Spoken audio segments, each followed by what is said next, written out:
What's up, sports fans? It's your man D back. Speak Your Mind Sports Talk. All right, check it out. We're talking Inoue versus Lomachenko. For the love of sports, let's talk about it. He had a busy year. Shit happens. Niggas want me to talk about it. They love gossip. Want me to talk about it. It's all over the gram, so I'ma talk about it. You heard what happened? Niggas want me to talk about it. Shit crazy. Niggas want me to talk about it. You heard what happened? Niggas want me to talk about it.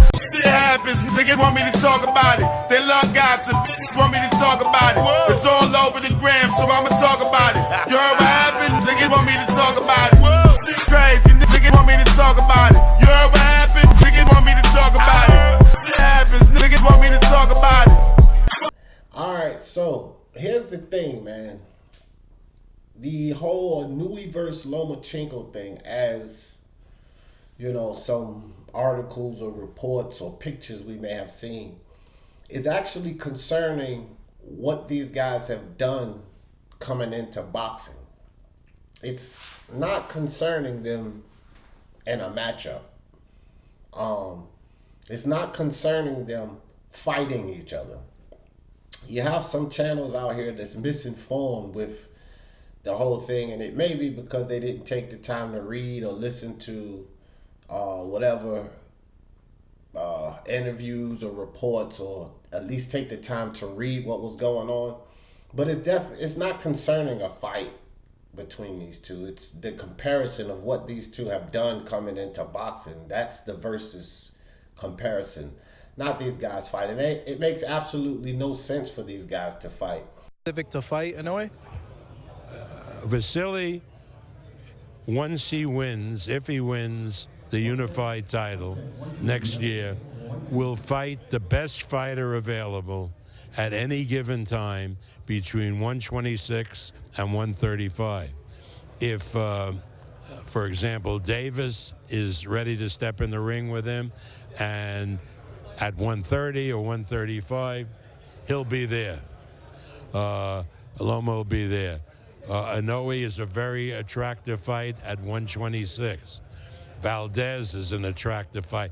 You have to understand, Vasily is essentially a 126-pound featherweight, essentially. And therefore, we have the great flexibility of moving him around among the three divisions. Now, Bob Arum just said after he fights the unification match, the winner between Kami, after he fights. So, and he didn't say that it's a fight that's going to happen with Inoue. He said it's an attractive fight, but he specifically said after. So you know how these haters are. Anything to hate on Lomachenko.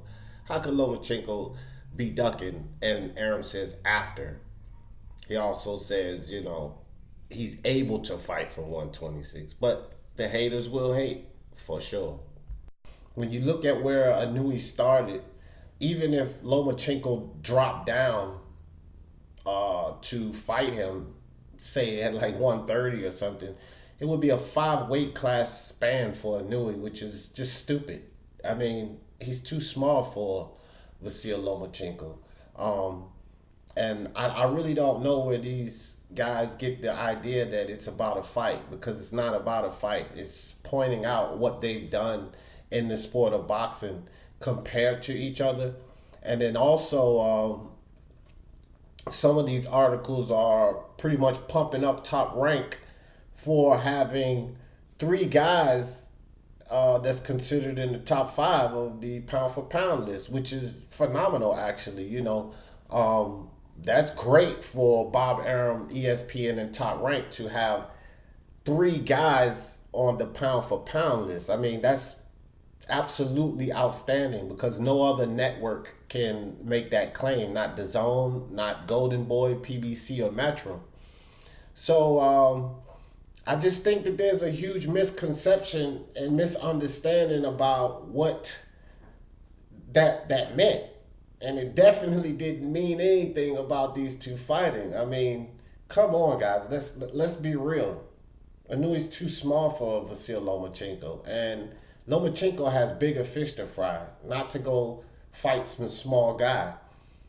You know, why would he duck for a belt undisputed? That's another stupid narrative. Like, this is something that fighters strive for, that they want. Vasyl Lomachenko has had an illustrious, long amateur career. So he has to accomplish in the pro side of his career, and he has to accomplish early and often because, you know, he's not getting any younger.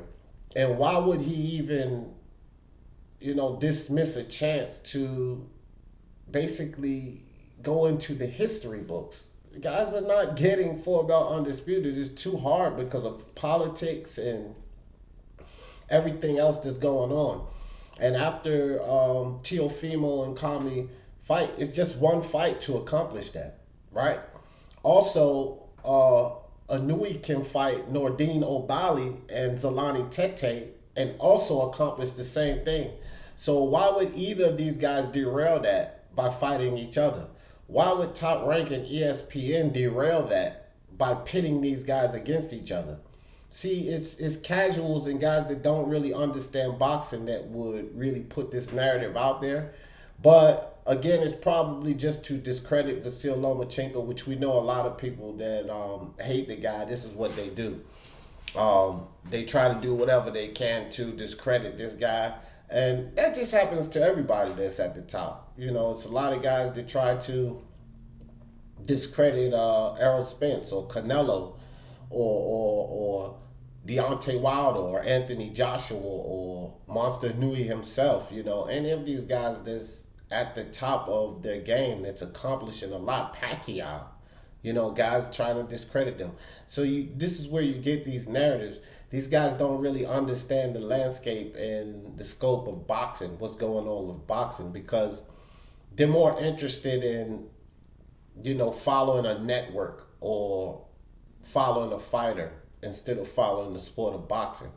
Here at Speak Your Mind Sports Talk, you know, what I do is, and what we do, I have a team here, we try to put boxing first, fighters second. No narratives. What we do is we debunk narratives, and it doesn't matter where they come from. You know, I personally have no ill will or problem with anybody on YouTube. This is sports talk. Sports. That's it. We're talking sports, guys. I don't, you know, have any problem with any channel or channel host. I just have a problem with BS narratives. Like, we don't need the BS narratives in sports. We need to do our best. It's our responsibility, if we're going to be sitting up here talking about these things, to provide the truth. And the truth is, you know, it makes no sense for these two guys to fight. The truth is that it's all about the comparison of what these guys have done coming into sports. They both have few fights, but they've accomplished a lot. And that's what the versus is about. It's not about them versing each other. Now, if they were closer to the same size, say Monster Inoue was at 126 and Vasyl Lomachenko sitting at 135, then we could possibly, you know, hear something like that. But Monster Inoue is at 118 and he's already moved up. So how much sense does that make? Like, it makes no sense, right? So, you know, you guys might hear some things from other channels about what this whole comparison is about, but now you just heard the truth. So hit that subscribe button and hit that bell icon. Hit that like on your way in or out. And for the love of sports, let's talk about it. Peace. Shit happens, niggas want me to talk about it. They love gossip, want me to talk about it. It's all over the gram, so I'ma talk about it. You heard what happened? Niggas want me to talk about it.